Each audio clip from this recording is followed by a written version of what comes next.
In case you guys are curious as to what I got for Christmas, my family got me a bottle with my face on it.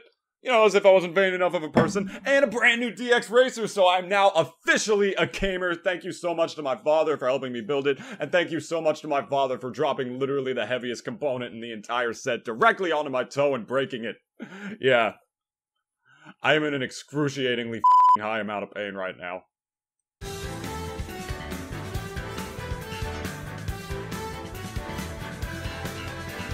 Gather round, kids, gather round. It's the long-awaited return of Nintoonist here to drop some brand new Snake C4 truth bombs on your asses. About 20 days ago at the time of this recording, a brand new Super Smash Bros. Game dropped, and if you've watched any of my previous Rant videos before, you should know that, like you, despite making some of my absolute best friends in the entire world, lifelong friends for life, in the life, you know that I think that there are certain types of Smashers who should just be as far away from me as they possibly can. And I feel it is our responsibility as a community, nay, our duty, to warn all the brand new Fortnite kids who are gonna come in, get good with Inkling, and dance on us and shit, of certain things they should look out for, not just in the new game, but in the Smash community as well. Let's start with an easy one. This game's buffer system is trash.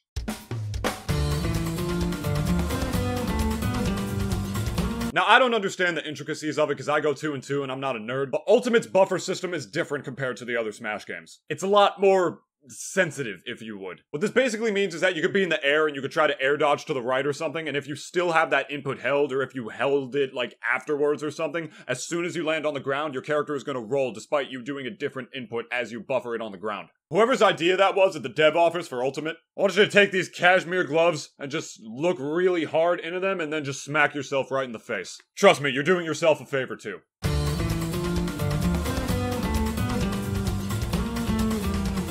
Oh my god. Listen, I'm sure your years of research has found a way to safely conclude that Inklings are bottom 10. But even if your opinion wasn't trash, the game has been out for less than a fucking month. We cannot possibly make a fully accurate tier list yet. There isn't enough data yet. And even if there was, we're not justified to do that yet. The game has been out for literally less than a month, and people are already trying to dictate that, you know, like Piranha Plant is, you know, fucking bottom 3 or some shit. And that character isn't even fucking out yet! Like, you're so cocksure that your opinions are accurate, that you feel the need to disregard all prior data. The fact that the game has been out for only like 3 weeks at this point, to just post your shitty opinion on Twitter for other 1 and 2ers to argue about. This is the only tier list that matters.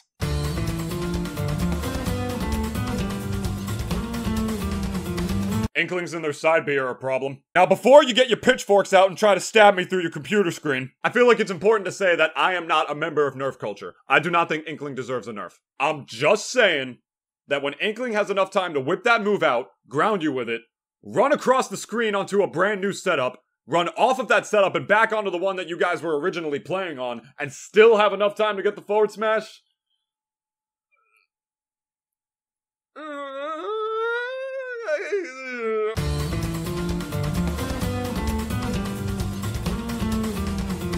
Glenn is a fucking problem. We need to stop that shit immediately. Let me see if I still have it on here. Ah yes, my 26 Tinder matches. Follow me at Super Glentendo.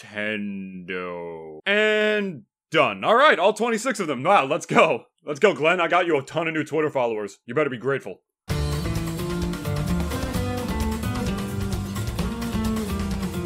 I will be honest with you on this one. I don't care. Now, I have a couple different philosophies when it comes to buffing and nerfing characters. And my philosophy when it comes to nerfing characters as polarizing and as broken as Smash 4 Bayonetta was even, is that you should never take away the core essence of the character. What I mean is that when you nerf that character, regardless if it's justified or not to nerf the character, and I think in the case of Bayonetta, frankly, it was, that you should never take away the original design of the character. In the case of Bayonetta, what that means is that, like, if you took away Bayonetta's ability to roof people, for example, that would be stupid. Because now you took away what the character was originally designed to do. She was originally designed to be able to kill you off the top like that, so if you just took that away from her and called that her nerf, that would be kind of stupid because now you took away, like, the original way you're supposed to play the character. You took away the character's core design. But I'm just saying, you know, when a character dominates a game so hard for 2 years straight, you know, when you expect us to have sympathy for this character when the character isn't good anymore, I'm sorry, but you're sadly mistaken. I'm sorry. I don't care if that makes me a terrible person. I'm sorry. Bayonetta fucking deserves it. Next.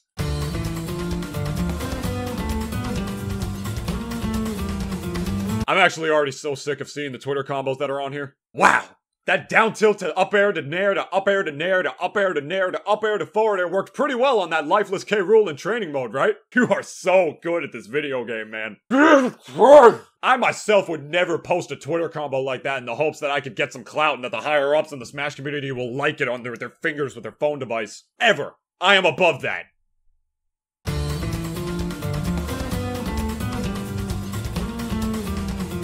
Listen, I understand it, but when you really think about what Smash Bros. Is in the long term of the game's legacy, what it really is a giant, cumulative love letter to Nintendo. And the trophies kind of exemplified that. So the fact that they're gone now, I think is kind of sad, because I myself know that there are plenty of franchises that I first discovered in Smash Bros. That, if it wasn't for Smash, I frankly don't think I ever would have played. I think I played my first Kirby game because I was curious about Kirby after I, played as him a couple of times, or, was curious about, what game Meta Knight was from and stuff. Smash Bros. Helps with that. And I know they replaced trophies with spirits because spirits are a lot easier to make, so they could focus on the actual development of, the gameplay mechanics and stuff.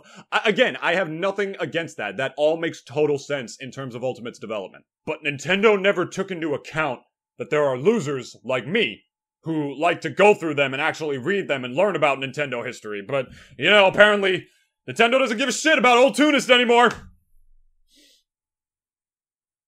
And after watching this video, I think I can understand why.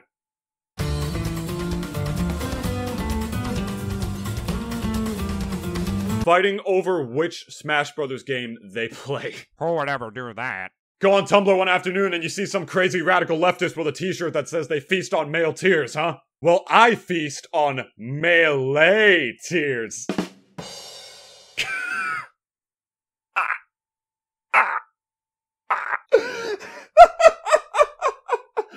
Woo! Oh man, I am hilarious.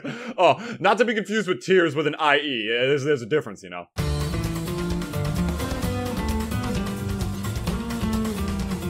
There are people who still want Lilat legal in our year of 2018-19, and they're still legitimately arguing for it to be legal. I thought in Smash 4 it was a fucking problem, but apparently in Ultimate just... I saw 2 GG polls where people were legitimately voting for hazardless Brinstar to be a legal stage. Really? You really want to legalize Brinstar? The stage with a giant dick and balls in the background? Christ's sake, man, that thing grows spots and shakes periodically from time to time. You really want to be looking at that for the next 4 years? You don't think that's going to be distracting for some people?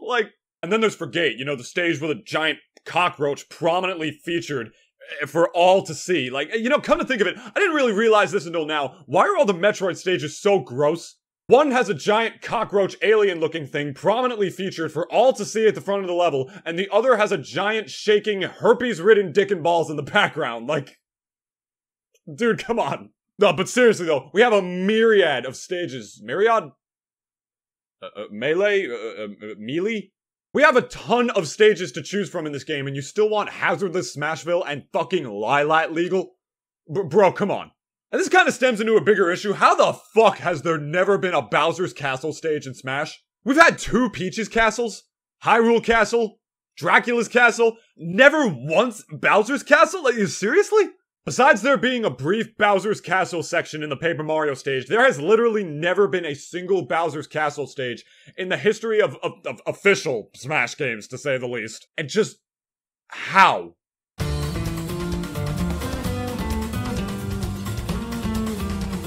Players who, think they're way, way better than they actually are, and have crazy, unrealistic expectations of themselves for bracket. Now, I know multiple people like this. They're the kinds of people who, if they do any even slightly worse than they expect to, will beat themselves up about it for hours and hours and hours on ends about how terrible of players, and sometimes just how terrible of people they are. It's like they're constantly comparing themselves to other players and players who are better than them, just to make themselves feel like shit? Why? That is just such an unhealthy, unsuccessful mindset to think, and frankly, you have a fucking complex. And again, I am not talking about just one person here, but the amount of times that I've had to talk somebody down after they went something like 5-2 in bracket, which is something just good. That's a good record for all you new Smash players, by the way. It's just astounding. You all know who I'm talking about. The kind of players who just blame pretty much everything but themselves or blame themselves too much. If you're a new player coming to the Smash scene, there are 3 things you need to know in order to get better at the game. 1 is practice. Practice is very important. The next is knowledge, which is learning about the game so you can be better prepared for next time and just, be prepared for the actual match. And the third one, which I think is arguably the most important, is mentality. Going into the game, going into the match with a healthy mindset, accepting that whatever's going to happen is going to happen and that you either win some or you learn some. I know people who have been playing Smash for years who still don't understand that simple-ass concept, and frankly, I'm tired of talking them down. But the point is, if you're a new Smash player, if you're going to your first tournament, you're probably going to get wrecked. And that's okay. We all got wrecked at our first tournaments, or most of us at the very least. But as I always say, you gotta get wrecked to wreck.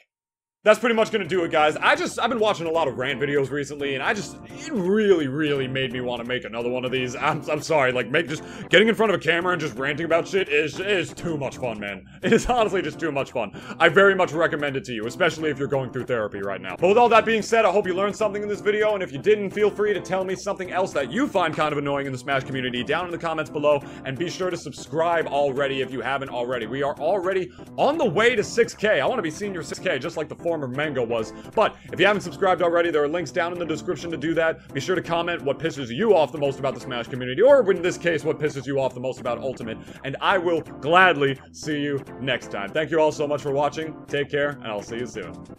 Ciao. Mwah.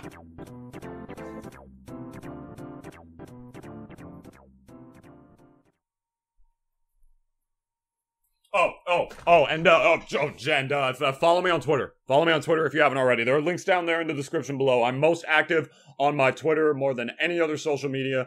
So if you're not following me on that, just what are you doing? Just come on, just what are you doing?